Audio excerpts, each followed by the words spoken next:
Okay, एक heading दो जरा, equation of plane progressive wave.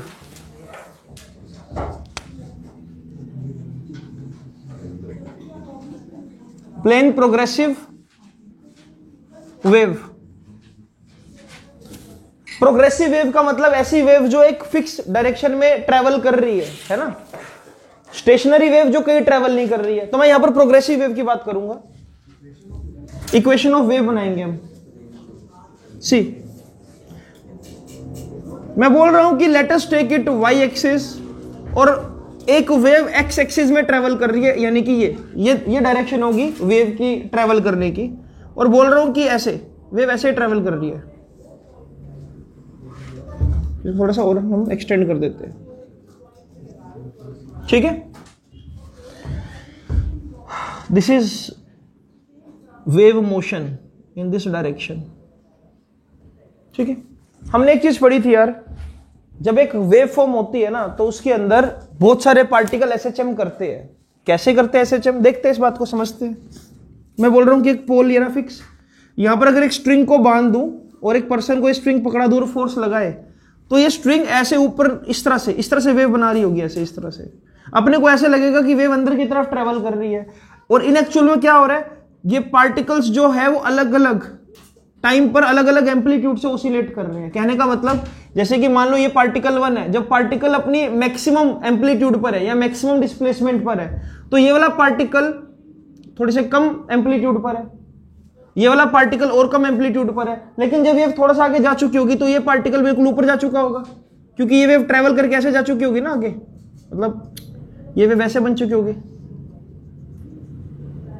कुछ ऐसे, है ना। अगर वेव चल रही होगी तो अभी एम्पलीट्यूड अगर यहां पर है तो कुछ टाइम बाद एम्पलीट्यूड यहां शिफ्ट हो जाएगा, है ना। ये वाला एम्पलीट्यूड यहां पर, मतलब ये वाला थोड़ा सा और आगे ऐसे, इसको आप ऐसे समझो,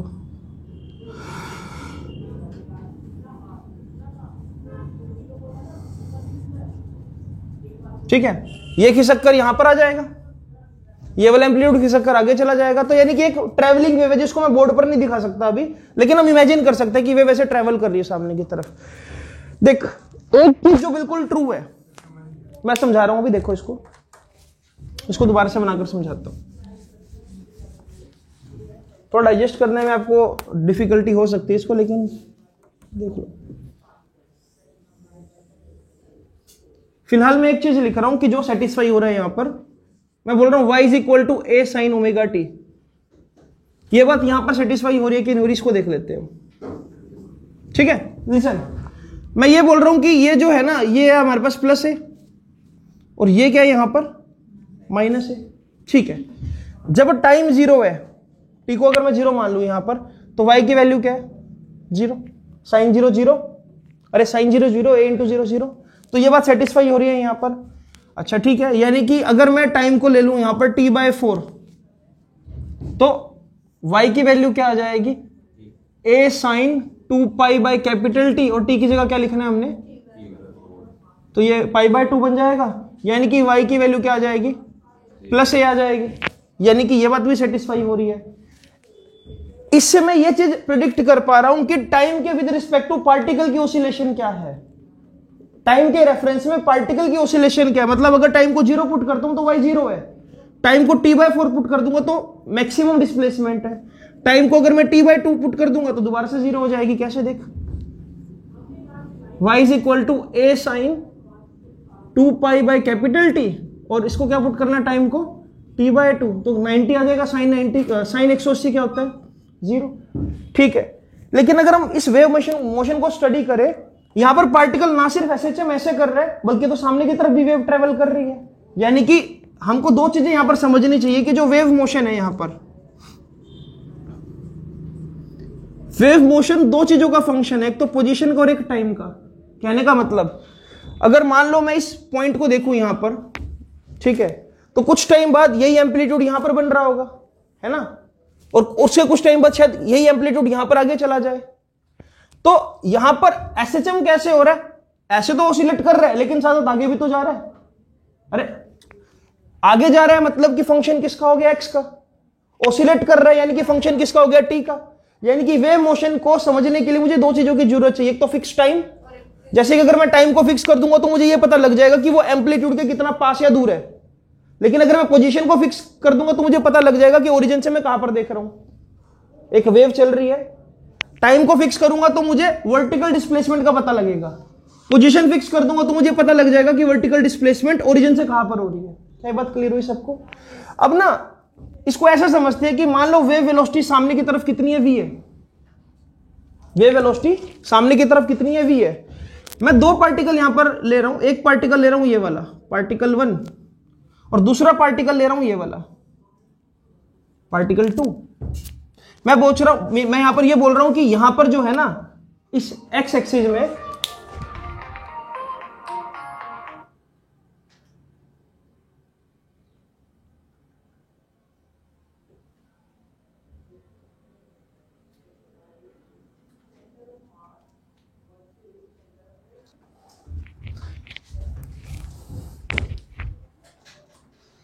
मैं यहां पर यह बोल रहा हूं कि इस दौरान ये वेव x दूरी कवर कर चुकी है, मतलब ये ऐसे वेव यहां पर जा चुकी है। अगर वेव चल रही होगी तो मैं बोल रहा हूं कि ये वेव यहां तक जा चुकी होगी। एक बात को समझते हैं, यहां पर देख,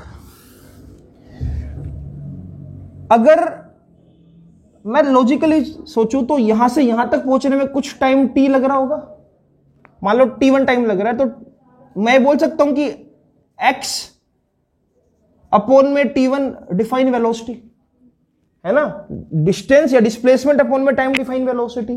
मैं बोल रहा हूं कि इसका मतलब x बाय v अगर डिफाइन कर दूं तो टाइम का पता लग जाएगा t1 का। ठीक है, सेम वे में अगर मैं ओरिजिन से स्टार्ट करूं और मैं यहां पर पार्टिकल मान लूं तो तब भी मैं बोलूंगा कि मान लो ये दूरी कितनी है x1, सामने की तरफ ये वेलोसिटी कितनी है v और टाइम कितना लग रहा है t2।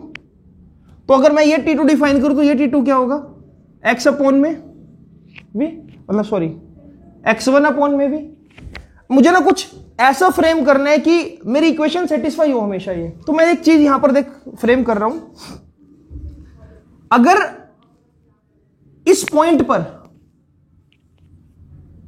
मैं y is equal to a sine omega t लेता हूं तो वो सेटिस्फाई हो रहा है, लेकिन वो तो यहां पर भी सेटिस्फाई हो जाएगा। अगर मैं यहां पर ले लूं wave equation a sine omega T, वो तो यहां पर भी सेटिस्फाई हो जाएगा। अरे यहां पर भी सेटिस्फाई, यानी कि ये चीज तो हर जगह सेटिस्फाई है, y is equal to a sine omega t. तो ये सोच कि पॉइंट 1 के लिए मैं ले रहा हूं a साइन ओमेगा टी, लेकिन अगर मैं बोलूं कि अगर मैं इस टाइम में से साइन ओमेगा टी, मतलब अगर मैं इस टाइम में से यानी कि a साइन ओमेगा, इस टाइम में से अगर ये वाला टाइम माइनस कर दूं t2 टाइम, तो इसको यहां पर होना चाहिए। अगर यहां पर इक्वेशन सेटिस्फाई हो जाए a साइन ओमेगा टी, मैं बोल रहा हूं इस टाइम में से अगर मैं x1 bye v time minus कर दूं तो ये पार्टिकल यहां पर होना चाहिए। सेम वे में अगर मान लो कि यहां पर पॉइंट 2 पर इक्वेशन क्या है, a साइन ओमेगा टी, यानी कि अगर इस टाइम में से a साइन ओमेगा टी में से अगर मैं x बाय v को माइनस कर दूं या t1 को माइनस कर दूं, तो यानी कि ये वेव यहां पर होनी चाहिए उस वक्त। तो मुझे यहां से एक रेफरेंस मिला कि हां मैं वेव मोशन को डिफाइन कर सकता हूं। यहां से यहां तक का टाइम t1 है, यहां से यहां तक का क्योंकि डिस्टेंस अलग है तो इसलिए टाइम को क्या ले लिया मैंने, t2 ले लिया। ऐसे ही अगर मान लो मैं यहां से यहां तक का टाइम लेता तो हो सकता टाइम t3 लेता, लेकिन उसमें एक बात होती, ये डिस्टेंस क्या होता है x3, लेकिन वेलोसिटी सेम रहती है ना। अरे डिस्टेंस अलग हो गया ना, ये वाला डिस्टेंस अलग है और ये वाला डिस्टेंस अलग है, वेव वेलोसिटी तो सेम लेंगे ना। हम बोलते हैं कि वेव वेलोसिटी सेम है पूरी जर्नी में, वेलोसिटी फ्लक्चुएट नहीं है।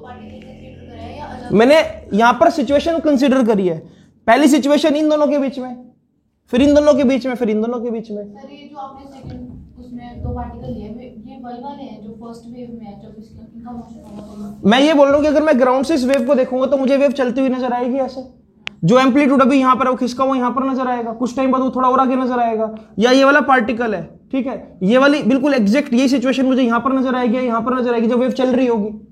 मैं सिर्फ ये बात बोलना चाह रहा हूं कि इस वेव इक्वेशन को एक बात सेटिस्फाई कर सकती है कि y is equal to a sine omega, इससे t में से क्या माइनस कर दूं हमेशा, x बाय v, तो मैं हमेशा पिछली पोजीशन पे पहुंच जाऊंगा।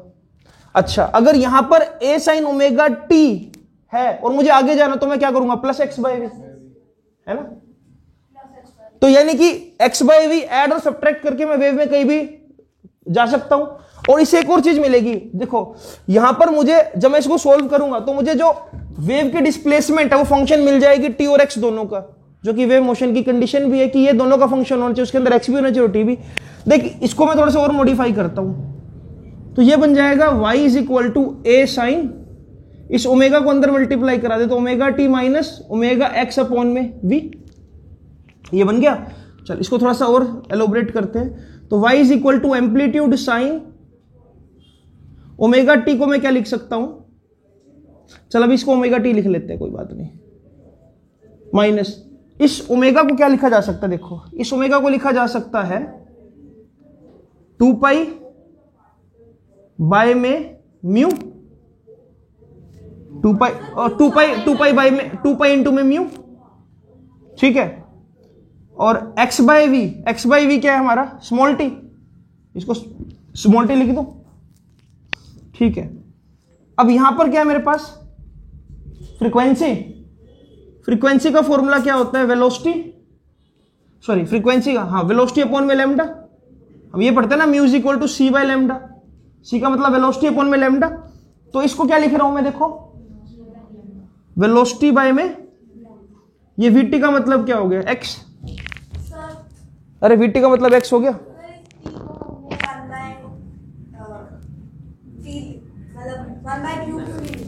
टी, ये स्मॉल टी, ये कैपिटल टी थोड़ी है, 2 पाई, हाँ जो x बाय v का t है, मैं बताता हूं, क्योंकि मुझे इस वेव को x और t दोनों का फंक्शन बनाना है, वेलोसिटी इनटू टाइम करके यहां पर x आ जाएगा, है ना। तो इससे देखो फाइनल इक्वेशन क्या बन गई, जो स्टैंडर्ड इक्वेशन है, a sine omega T minus 2 pi by lambda into में x, अरे vt इंटू एक्स, vt का मतलब क्या, वेलोसिटी इंटू टाइम यानी कि x, और इस 2 पाई बाय लैम्डा को हम लिख सकते हैं k के इक्वल, k का मतलब यहां पर एंगुलर नंबर भी होता है, या फिर इसको हम बोल सकते हैं प्रोपगेशन कांस्टेंट, ठीक है, इसको लिख लेना, या तो प्रोपगेशन कांस्टेंट या एंगुलर नंबर। यहां से इक्वेशन बन जाएगी आपकी y is equal to amplitude sine omega T minus K X, this is your wave equation if wave is travelling in positive x axis, ठीक है। और ये वेव इक्वेशन किस पे डिपेंड कर रही है, टाइम पर भी और एक्स पर भी। अब दोबारा से बताता हूं, t में से x बाई वी लिखा, फिर ओमेगा को अंदर मल्टीप्लाई करा दिया, ओमेगा को क्या लिख दिया, 2 पाई म्यू को लिख दिया v बाई लैम्डा, vt को लिख दिया x, 2 pi by lambda constant है, क्योंकि अगर वेव चल रही है, मैं बोल रहा हूं उसकी वेवलेंथ कांस्टेंट, अगर मीडियम सेम है, मीडियम चेंज होगा तब वेवलेंथ चेंज होगी ना, अभी तो एक सेम मीडियम में ट्रेवल कर रही है, तो ये पूरा फैक्टर कांस्टेंट यानी कि के को हम बोल सकते हैं प्रोपगेशन कांस्टेंट। के के साथ अगर यहां पर y होता तो मैं बोलता कि ये इक्वेशन y एक्सिस में जा रही है, अगर के साथ यहां पर z होता तो मैं बोलता वेव z एक्सिस में ट्रेवल कर रही है, अगर ये माइनस के एक्स है यहां पर तो मैं बोलूंगा कि ये पॉजिटिव एक्स एक्सिस है, माइनस के वाई तो positive Y axis, plus k x मतलब कि नेगेटिव एक्स एक्सिस, वो लिखवा देता हूं मैं, ठीक है। तो अपने को ये समझ होना चाहिए कि एक वेव इक्वेशन का जो स्टैंडर्ड तरीका है लिखने का वो ये होता है, प्लेन प्रोग्रेसिव वेव का, ऐसी वेव जो चल रही है, y can be represent a sin omega t minus kx, positive x axis के लिए, अच्छा, और y is equal to a sin omega t plus k x negative x axis के लिए। अब एक और बात समझ लो जरा, अगर ये वेव इक्वेशन ऐसे आ जाए, सुन लो, a sin omega t minus K x plus five, इस फाइव का मतलब होता है इसका इनिशियल फेज, इनिशियल फेज का मतलब कि ये t इज इक्वल टू 0 पर 0 नहीं है, ये कहीं यहां से स्टार्ट हो रही है, इस जगह से भी इनिशियली। अगर यहां पर y इज इक्वल, इसको बना के दे देता हूं मैं, इसको लिख लो यार अगर तुमने नहीं लिखा तो, मतलब इधर साइड है तो उसमें हम प्लस के एक्स यूज करते हैं, अगर वेव इधर की तरफ ट्रेवल कर रही है, ठीक है, तो उसमें एक्स एक्सिस ऐड हो रहा है और ज्यादा, मैं बता रहा हूं, देखो अगर इक्वेशन ये है omega T minus K x, इतना तो कंफर्म हो गया कि पॉजिटिव एक्स एक्सिस में, लेकिन अगर यहां पर प्लस फाइव जुड़ा आ जाए, ये प्लस फाइव 90 डिग्री हो सकता है, π/3 π/4 कुछ भी हो सकता है। इसका मतलब ये होगा कि ये वेव एक्चुअल में ऐसे स्टार्ट है, ऐसे इस तरह से, ठीक है। ये ऐसे समझ लो ना, साइन 90 प्लस थीटा है ना, तो ऊपर से अगर इक्वेशन ऐसे बन रही है ए sign omega T minus K x minus 5, तो इसका मतलब ये वेव ऐसे स्टार्ट है -5, यानी कि अगर 5 ना हो, कुछ भी ना हो यहां पर, तो ये यहां से स्टार्ट है। तो टी और एक्स को 0 पुट कर दे तो एम्पलीट्यूड 0 हो गया ना, एक्स को 0 कर दे, टी को 0 कर दे, यानी कि वेव यहां से स्टार्ट हो रही है। अगर तू एक्स को 0 कर दे और टी को 0 कर दे, यानी कि फिर भी -5 बच रहा है, तो यानी कि ये रही। टी को 0 कर दे, एक्स को 0 कर दे, +5 बच रहा है, यानी कि ये रही। समझा? पोजीशन भी 0 कर दे, टाइम भी 0 कर दे, लेकिन देख ये रहा फेज, ठीक है। तो ये मतलब होता है, ठीक है। तो this is all about wave equation. अभी थोड़ा सा और टर्मिनोलॉजी को समझते हैं। अभी आपको मैं फेज डिफरेंस और पाथ डिफरेंस समझाता हूं। मेन तो ये है यार, देखो अल्टीमेटली हर एक बच्चा इस वेव इक्वेशन को याद ही रखता है, बस तुमको मैंने तरीका बताया कि बनती ऐसी है ये, और कुछ भी नहीं, ठीक है। और इसके बनाने पे ज्यादा फोकस ना करो, अपने को तो क्वेश्चन करने हैं मेनली।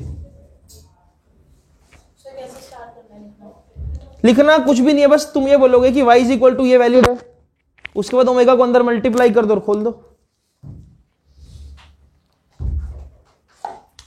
वेव इक्वेशन को मैं चाहूं तो ऐसे भी फ्रेम कर सकता हूं, देख लो जरा। कई बार न्यूमेरिकल ऐसे भी आ जाता है, ए sign,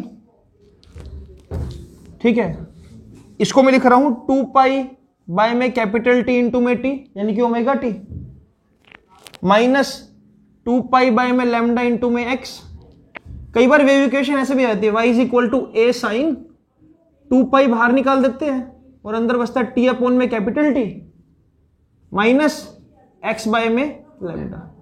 this is also wave equation, this is also wave equation.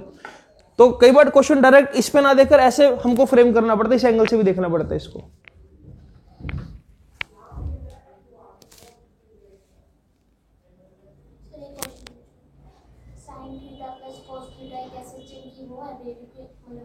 Sine theta, अगर कोई भी फंक्शन साइन थीटा या कोस थीटा की फॉर्म में है तो वो एसएचएम फॉलो करेगा ही करेगा।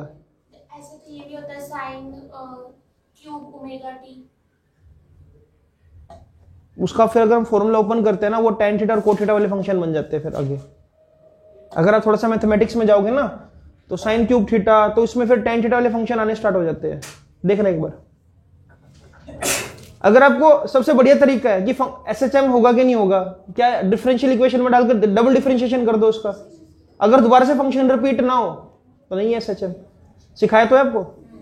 अगर आपको चेक करना हो कि फंक्शन है या नहीं है, डिफरेंशियल इक्वेशन बनाकर देखो, बन रही है तो ठीक है, नहीं तो नहीं।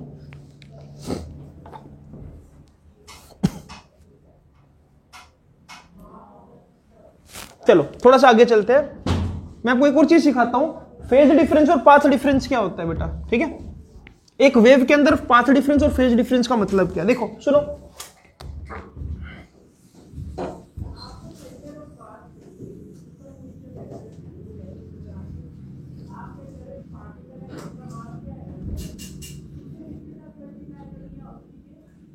सुनो, इस वेव में, इस चलती हुई वेव में मैं दो पार्टिकल ले रहा हूं बेटा। मान लो एक पार्टिकल मैंने लिया यहां नीचे और एक पार्टिकल लिया मैंने यहां पर ऊपर। पहली बात तो देख कि अगर तू ऑब्जर्वर यहां पर ओरिजिन पर हो, ठीक है, ओरिजिन से जो वन पार्टिकल है कितनी दूरी पर है, और दूसरा पार्टिकल कितनी दूरी पर है, x2 है ना, दूरी पर है दोनों पार्टिकल। इसको क्या नजर आएगा कि दो अलग अलग पार्टिकल है। या तू ये सोच कि तू एक फ्लैट सरफेस पर खड़ा है और तेरे से 2 मीटर दूर एक बॉल है जो बाउंस कर रही है कॉन्टिन्यूसली, और उससे भी आगे एक और बॉल है जो बाउंस कर रही है। साथ साथ वाली बात नहीं, अभी मैं बता रहा हूं कि तेरे से अलग अलग डिस्टेंस पर दो बॉल्स है। अब ये सोच कि जो पहली वाली बॉल है वो जब नीचे की तरफ जा रही है तो वो वाली बॉल ऊपर की तरफ उठ रही है। और ऐसे अगर मैं लाइन में बहुत सारी बॉल लगा दूंगा तो तेरे को ये नजर आएगा कि एक सांप ऐसे ट्रेवल कर रहा है। मैं दोबारा समझ, मैं बोल रहा हूं कि जैसे तू यहीं पे खड़े, 1 मीटर की दूरी पर एक बॉल जो भी एम्पलीट्यूड पर है, उससे आगे एक बॉल जो एम्पलीट्यूड थोड़ा सा नीचे है, फिर उससे नीचे, फिर उससे नीचे, ऐसे क्या 15-20 बॉल अलाइन कर दी मैंने। अब हो क्या रहा है कि जब पहली बॉल ऊपर है तो दूसरी बॉल नीचे है, उससे अगली बॉल क्या थोड़ा सा और ऊपर है। तो ये अलग अलग टाइम में अलग अलग जगह पर है, लेकिन इनका एम्पलीट्यूड सेम है, यानी कि सभी के सभी बॉल 10 मीटर ऊंचा जाती है, लेकिन अलग अलग टाइम पे ऊंचा जा रही है। तो तेरे को ऐसा नजर आएगा कि ये सारी की सारी जो बॉल्स है एक वेव बना रही है ऐसे। यहां से भी नजर ऑब्जर्व कर पाएगा ना तो इस चीज को, कि कोई एक वेव तेरे में से निकलकर सामने जा रही है, ठीक है। अगर यहां से देखूंगा तो वैसे नजर आएगा ही मुझे, ठीक है। तो मैं तेरे को ये बोल रहा हूं कि दो पार्टिकल्स के बीच का जो डिफरेंस होता है इसको बोलते हैं पाथ डिफरेंस, यानी कि डेल्टा एक्स। लेकिन इनका जो सेंस ऑफ ऑसिलेशन है वो अलग अलग है। जैसे कि ये जा रही होगी पॉजिटिव एम्पलीट्यूड की तरफ, तो ये उस वक्त कहा जा रही होगी नेगेटिव एम्पलीट्यूड की तरफ, है ना। तो मैं बोलूंगा कि इनके बीच में फेज डिफरेंस कितना है, 180 डिग्री का, क्योंकि इसकी डिस्प्लेसमेंट जब ऊपर है तो इसकी क्या नीचे है। अब यही पार्टिकल अगर देख मैं यहां पर ले लूं, इस जगह पर सुन, मैं बोलूंगा दोनों का पाथ डिफरेंस तो 0 है ऑलमोस्ट, लेकिन फेज डिफरेंस थोड़ा सा है, क्योंकि जब ये मैक्सिमम होगा तो ये मैक्सिमम नहीं होगा। ये पार्टिकल जब ऊपर होगा तो ये पार्टिकल यहां पर होगा, जब ये पार्टिकल खिसक कर आगे चला जाएगा तो ये होगा। हालांकि पार्टिकल खिसकता नहीं है, लेकिन ये वेव आगे खिसक जाएगी तो हाँ, तब फेज डिफरेंस 0 हुआ। अब मैं ये बोल रहा हूं कि अब सुनो, दोबारा से बता रहा हूं, मान लो अब इस वक्त मेरी ऑब्जर्वेशन में एक तो पार्टिकल 1 है और एक पार्टिकल 2 है। जब ये मैक्सिमम होता है तब ये भी मैक्सिमम होता है, लेकिन दोनों के बीच में क्या है फिर भी पाथ डिफरेंस, लेकिन फेज डिफरेंस क्या होगा 0। फेज डिफरेंस 0 हो जाएगा, क्योंकि दोनों का सेंस ऑफ ऑसिलेशन सेम है। दोनों बॉल्स ऊपर एक साथ जा रही है और एक साथ नीचे जाएगी, है ना। लेकिन अगर मैं ले रहा हूं एक पार्टिकल ये और एक पार्टिकल ये, तो इनका फेज डिफरेंस भी अलग है और पाथ डिफरेंस, क्योंकि दोनों की दूरी अलग अलग है। ये मुझसे इतनी दूरी पर होगी तो ये क्या इतनी दूरी पर होगी, है ना। ये नीचे की तरफ जा रही होगी, ये भी नीचे की तरफ जा रही है, तो कुछ ना कुछ क्या फेज डिफरेंस तो है ना, क्योंकि सेम ऐसा तो नहीं है, क्योंकि ये तो मैक्सिमम पे और ये क्या मिनिमम पे। अब मैंने एक और पार्टिकल लिया, मैं बोल रहा हूं कि एक पार्टिकल ये और एक पार्टिकल जस्ट इसके नीचे, मैं बोलूंगा इनके बीच में जो फेज जिनके बीच में पाथ डिफरेंस है वो ऑलमोस्ट नेग्लिजिबल है, ठीक, डेल्टा एक्स नेग्लिजिबल है, ठीक है। तो बेसिकली पाथ डिफरेंस क्या कि ओरिजिन से अगर मैं दोनों पार्टिकल्स को देख रहा हूं तो कितनी कितनी दूरी पर उनके बीच का गैप क्या है।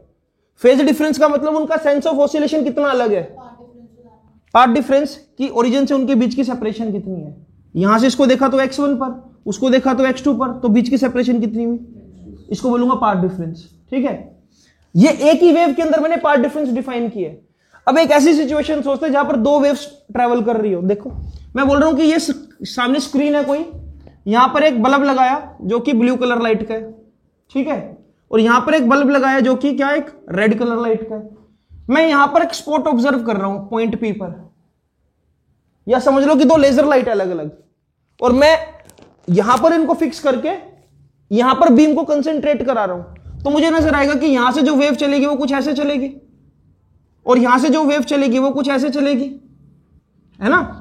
मैं बोलूंगा कि यहां तक चलने के लिए इसने डिस्टेंस कवर किया कितना x, और इसने कितना कवर किया होगा x प्लस डेल्टा एक्स। मैं बोलूंगा कि यानी कि अगर मैं यहां से ऐसे परपेंडिकुलर गिरा दूं, है ना, और ऐसे कंबाइन कर दूं, तो ये जो होगा ना ये वाला डिफरेंस डेल्टा एक्स, ये पाथ डिफरेंस है, क्योंकि ये जर्नी तो दोनों की बराबर है। इस वेव ने इतना डिस्टेंस फालतू कवर किया यहां तक पहुंचने के लिए। ऐसे हम दो वेव्स का पाथ डिफरेंस देखते हैं। दो वेव्स के पाथ डिफरेंस का मतलब क्या होता है कि इस वेव को कितना फालतू ट्रेवल करना पड़ा एक पॉइंट तक पहुंचने के लिए। और जब मैं दो पार्टिकल्स का देखता हूं तो ओरिजिन से कौन कितनी दूरी पर है, ठीक है। ये दो अलग अलग सिनेरियो है। यहां पर डेल्टा एक्स का मतलब ये होगा और यहां पर डेल्टा एक्स का मतलब ये होगा, ठीक है।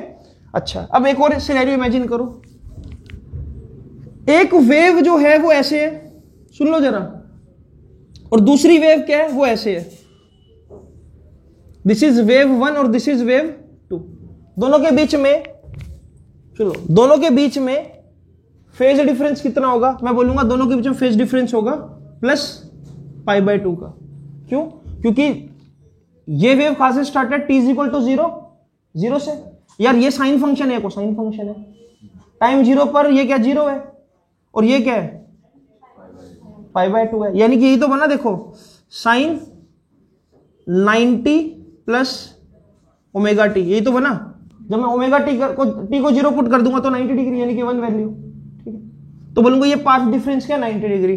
अच्छा ठीक है, और अगर एक वेव ऐसे होती फिर इसके विद रिस्पेक्ट टू क्या होता, देखो जब इसकी डिस्प्लेसमेंट नीचे की तरफ है तो इसकी डिस्प्लेसमेंट क्या है, मैं बोलूंगा पाथ डिफरेंस क्या है इनके बीच में, सॉरी फेज डिफरेंस क्या है, 180 डिग्री। अगर जो जैसे वहाँ पे फर्स्ट वाली फिगर में डेल्टा एक्स है, फर्स्ट वाली हाँ, इसमें डेल्टा एक्स के ऊपर अगर दोनों पार्टिकल्स होंगे तो उनका फेज डिफरेंस 0 डिग्री होगा, एक इधर और एक इधर वाले। हाँ यहाँ पर 0 डिग्री होगा फेज डिफरेंस, हाँ फेज डिफरेंस कहीं पर भी हो वहाँ पे 0 सेम लेवल पर हो तो 0 फेज डिफरेंस, क्योंकि सेंस ऑफ ऑसिलेशन सेम है। मतलब सॉरी, इसका और इसका क्या होगा, सेम होगा, क्योंकि ये दोनों ऊपर की तरफ जा रहे होंगे, नीचे, समझ रहे हो।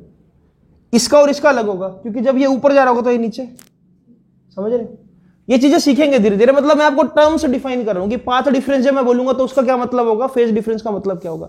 एक बार क्वेश्चन देखते हैं कि क्या बनता है, मतलब एक सिंपल सा क्वेश्चन वेव इक्वेशन पे क्या बन सकता है, लिखो क्वेश्चन ये मिलेगा आपको, लिखो एक बार। A wave equation is given by, a wave equation is given bye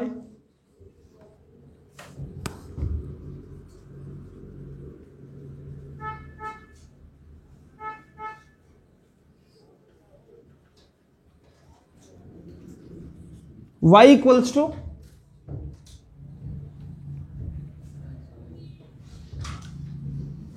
(10⁻⁻6 sin 100t plus 20x plus π/4। ठीक है, अगर आपसे मैं इसमें यह क्वेश्चन पूछ लूं कि किस डायरेक्शन में ट्रेवल कर रही है तो नेगेटिव एक्स एक्सिस। साफ क्वेश्चन लिखो क्या क्या इसके ऊपर, calculate amplitude, initial phase, angular frequency and wavelength. Amplitude, initial phase, amplitude, initial phase, angular frequency and wave number.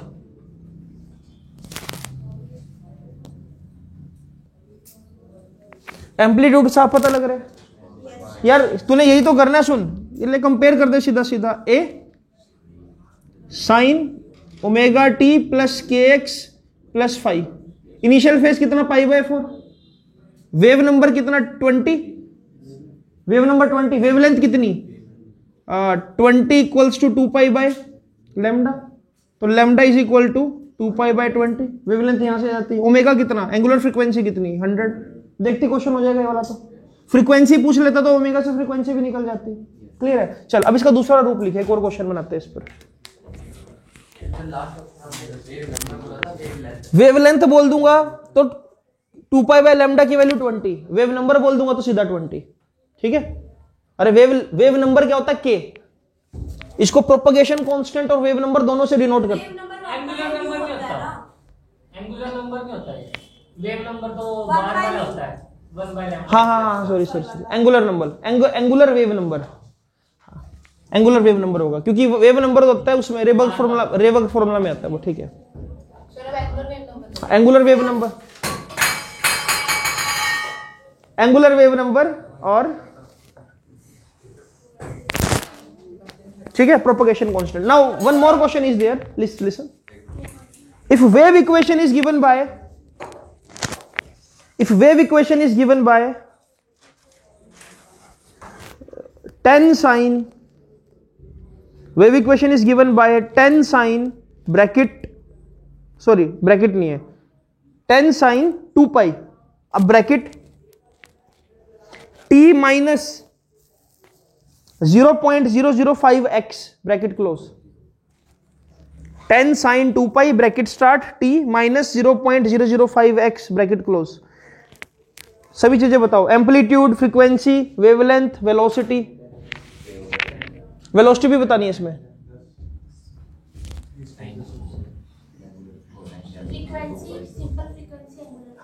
Simple frequency, amplitude, frequency, wavelength and velocity. Initial phase तो है ही नहीं, जीरो इनिशियल फेज इसमें, initial phase इसका zero होगा क्योंकि x और T को जीरो पुट करने पर एम्पलीट्यूड खत्म हो रहा है।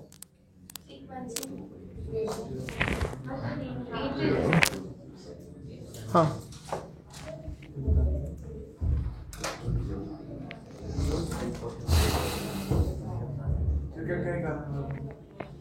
Amplitude, frequency, velocity and wavelength.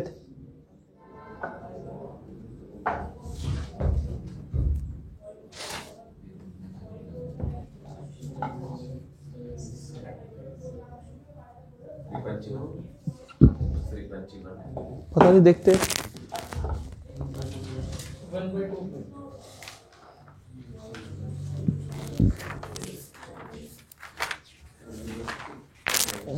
देखते भाई, देख अगर तू ना यहां से डायरेक्ट कंपेयर कर देगा सब कुछ मिल जाएगा तेरे को। क्या क्या गिवन है देख, 2 पाई बाहर निकाल रखा है ना इस बार। y इज इक्वल टू ए कितना है 10 साइन 2 पाई, और क्या गिवन है एक मिनट हाँ t माइनस यही गिवन है। देख सीधा सीधा पता लग रहा है 0.05। अब सुनो एम्पलीट्यूड कितना है, सीधा सीधा 10। देख सीधा पता लग रहा है x की वैल्यू कितनी है, नहीं गिवन, लेकिन 1/λ की वैल्यू कितनी है 0.005। अच्छा t के साथ क्या है 1/t, तो 1/T की वैल्यू कितनी है 1, क्योंकि t के साथ तो 1 है ना यहां पर सीधा, ये रहा। तो 1/T 1 के बराबर, तो फ्रीक्वेंसी क्या हो गई 1। ठीक है, तो हमको पता है कि फ्रीक्वेंसी को लिखा जा सकता है वेलोसिटी बाय में लैम्डा। अरे फ्रीक्वेंसी वेलोसिटी बाय में लैम्डा, वेलोसिटी क्या हो जाएगी फ्रीक्वेंसी 1 इंटू में लैम्डा कितना है 1 में 0.005। अरे 1/λ ही है ना, तो हमने वेलोसिटी निकालनी है फ्रीक्वेंसी इंटू में, ये तो कितना आ जाएगा 1000 में 5, तो नहीं की वेलोसिटी कितनी आ जाएगी 200 मीटर पर सेकेंड। ठीक है बात, इसका लॉजिक भी समझ लो जरा यार। देखो वेलोसिटी बहुत ज्यादा है इसकी, है ना। वेलोसिटी ज्यादा आने के पीछे रीजन क्या था इसका, कि इसकी वेवलेंथ बहुत छोटी है, ये रीजन होगा, है ना। तो ये और क्या पूछा, फ्रीक्वेंसी निकल ही जाएगी, तो निकल ही गई है। एम्पलीट्यूड ये रहा, ठीक है। तो वेव इक्वेशन पे क्वेश्चन करना काफी आसान होता है, समझ आया यश मित्तल। तो वेव इक्वेशन पर सिंपल से ये टाइप है, इसका थोड़ा सा एडवांस वर्जन करेंगे अगले लेक्चर में, ठीक है, कि वेव इक्वेशन में फिर हम और चीजें डिफाइन करेंगे।